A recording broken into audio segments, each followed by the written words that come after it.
Përshëndetje, mirë se vini në një së faqes The Secret Albania.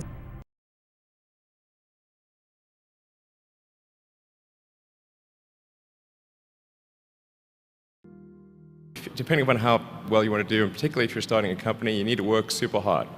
So what does super hard mean? Well, when my brother and I were starting our first company, instead of getting an apartment, we just rented a small office and we slept on the couch. And we showered at the YMCA, and we're so hard up we had just one computer. So the website was up during the day, and I was coding at night.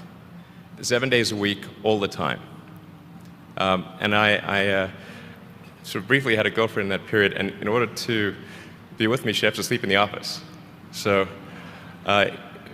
work hard, like, I mean, every waking hour. That's the thing I would say, particularly if you're starting a company. And I mean, if you do simple math, say like, okay, if somebody else is working 50 hours and you're working 100, you'll get twice as much done in the course of a year as the other company.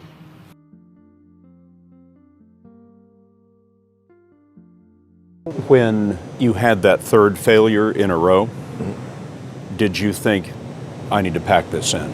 Never. Why not? I don't ever give up. I mean, I'd have to be dead or completely incapacitated.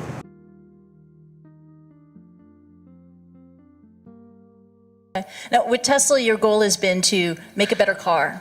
And you've done that with an electric vehicle that people covet, that has quite a cult following, that's upgradable.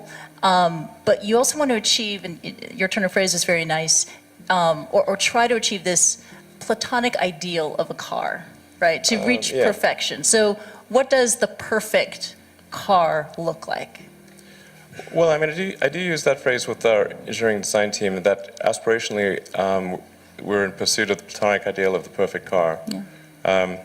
And who knows what that looks like actually, but it's, you want to try to make every element of the car as flawless as possible. Now there will always be, you know, some degree of imperfection, but try to minimize that and create a car that is just delightful in every way.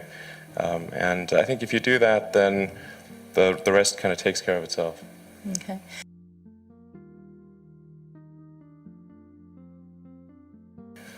Well, we don't think too much about what competitors are doing. Yeah. Just because I think it's important to be just focused on making the best possible products. You know, it's sort of maybe analogous to what they say about, you know, if you're in a race. Yeah. Don't worry about what the other runners are doing. Yeah. Just run. Yeah.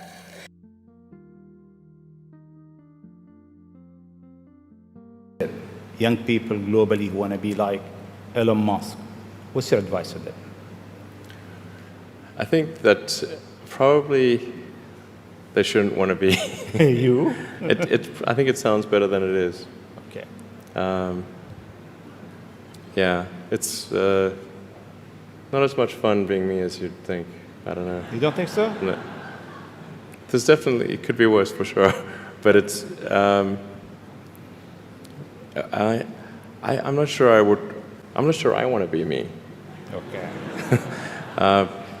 But if, you know, I think advice, I mean, if you want to make progress in things, I think that the best analytical framework for understanding the future is physics. I'd recommend studying the thinking process around physics, like not the equations. I mean, the equations certainly they're helpful, but the way of thinking in physics is it's the best framework for understanding things that are counterintuitive. And you know, always taking the position that you're to some degree wrong, and your goal is to be less wrong over time. One of the biggest mistakes people generally make, and I'm guilty of it too, is wishful thinking. You know, like you want something to be true, even if it isn't true.